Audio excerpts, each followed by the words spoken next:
What is a transition shade and what eyeshadow should you use on your eyelid? And what are the different parts of the eye for eye makeup? These are some of the questions that this video will answer and teach you how to do eye makeup, whether you're a beginner or a pro, so you can get the techniques right. These are the same techniques that I use and show on my bridal clients. The first step in the process before you start your eye makeup is to clean your lid space. I'm going to be using micellar cleansing water with a Q-tip and very lightly start wiping off the lid area as well as my lower lash line. Always remember to never use the Q-tip dry. Always use it with some kind of a solution like either micellar cleansing water or just even regular distilled water, because if you use it dry, the fibers might get into your eye and start irritating it. Whether you're doing self makeup or makeup on your clients, always clean your lids first to remove any debris and oils so your eyeshadows last longer.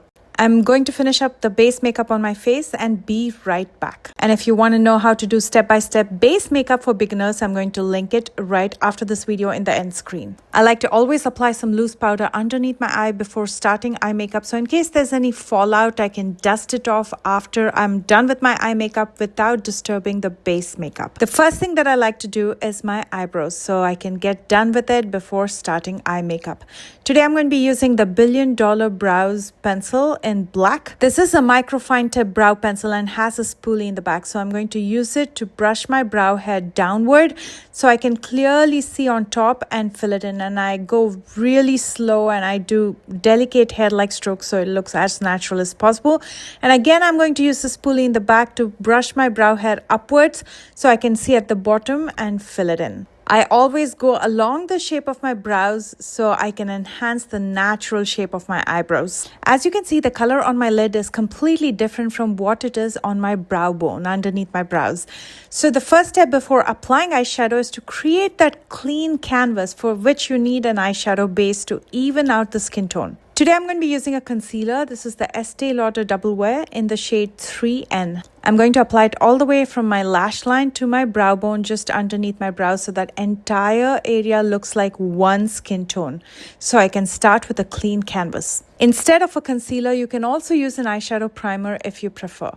To prevent this from settling in the fine lines and creasing, I'm going to set it with a loose powder. This is the One Size Blurring Setting Powder. Always try to use a loose powder as opposed to a compact or pressed powder because they're thicker and heavier. Now we have that clean canvas and we're ready for the eyeshadows. Let's understand the different parts of the eye so it's easier to apply makeup.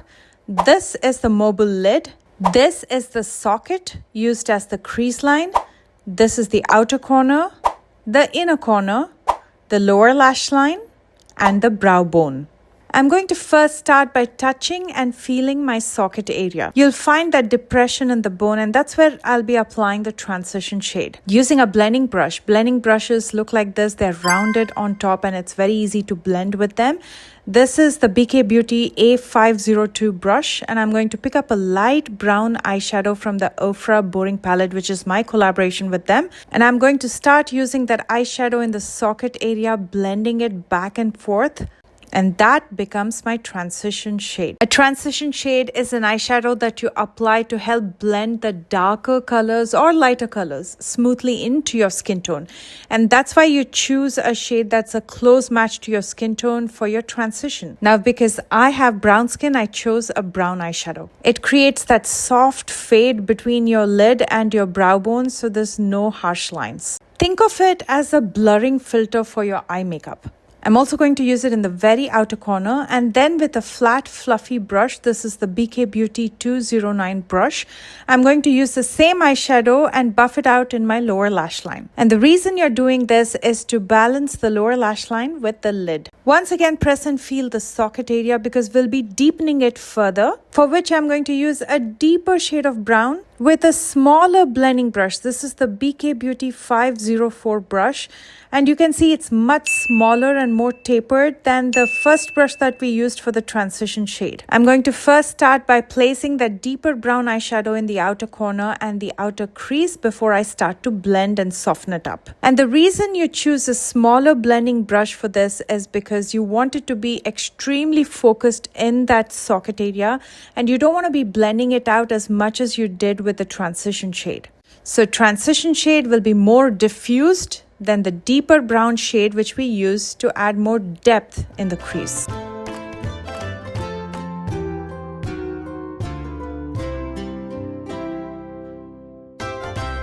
As you can see, that added so much depth in the outer corner and the outer crease, and we will use the same eyeshadow in the lower lash line to balance everything out. Even in the lower lash line, I'm going to be using a more tapered brush than the one that we used for the transition shade. This is the Morphe M383 pencil brush. I'm picking up the same deep brown eyeshadow and applying it in the outer half of my lower lash line, very close to the lashes.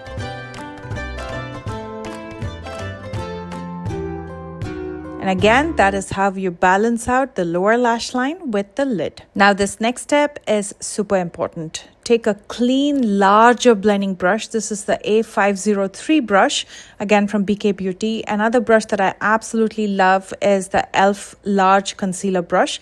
And I'm going to use it over all my eyeshadows. Now it's a clean brush. I don't have any extra eyeshadow on it. And the reason I'm blending over all the eyeshadows is so it gives me that really nice diffused ombre effect.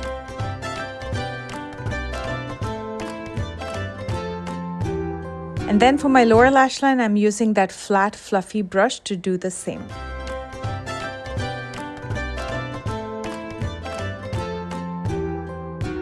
Now we are left with that lid space. This is where you can apply any color eyeshadow that you prefer. What we've done so far is framing the eyeshadows. You're laying down a layout before you apply the actual eyeshadow on the lid. Once you do this part of framing your lid and your lower lash line, you can apply any eyeshadow on your lid. Using a flat eyeshadow shading brush, I'm going to dip into an ivory shade and I'm going to use it in the very inner corner to brighten up everything. And I'm also going to use it to highlight my brow bone.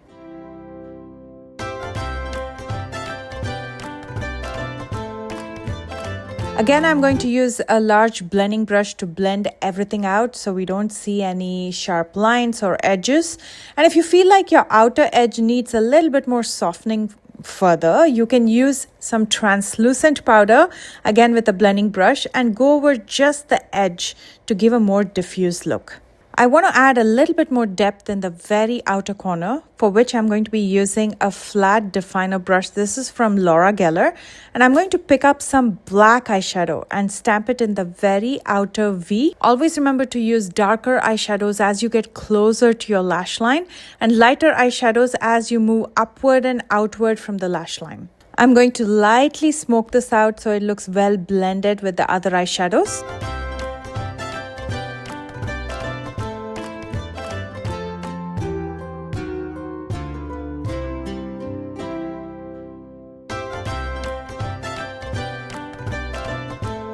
I'm going to finish up with the Honey Dude eye pencil, which is a nude eye pencil from ColourPop in the outer waterline. And then I'm going to curl my lashes and apply a coat of mascara, for which I'm going to be using the Persona Cosmetics Volumizing Tubing Mascara. The reason you curl your lashes is because it lifts and opens up your eyes. Curling lashes makes it look longer and more awake right away. If you prefer, at this point, you can also use false lashes for this look. I'm going to insert a link on how to apply false lashes. It's a super easy tutorial and I'm going to link it right on top. And here is the finished look. I hope that was easy enough and I hope you enjoyed this tutorial. Stay tuned for after this video because I'm going to link how to apply step-by-step base makeup on your face in the end screen. If you're new here or if you haven't already, please consider subscribing. And if you enjoyed this video, please don't forget to thumbs up. If you'd like information on any of the products that I used in today's tutorial, I'm going to link all of them in the description box right below this video. I love you guys so much and I will see you soon with a brand new one. Bye guys.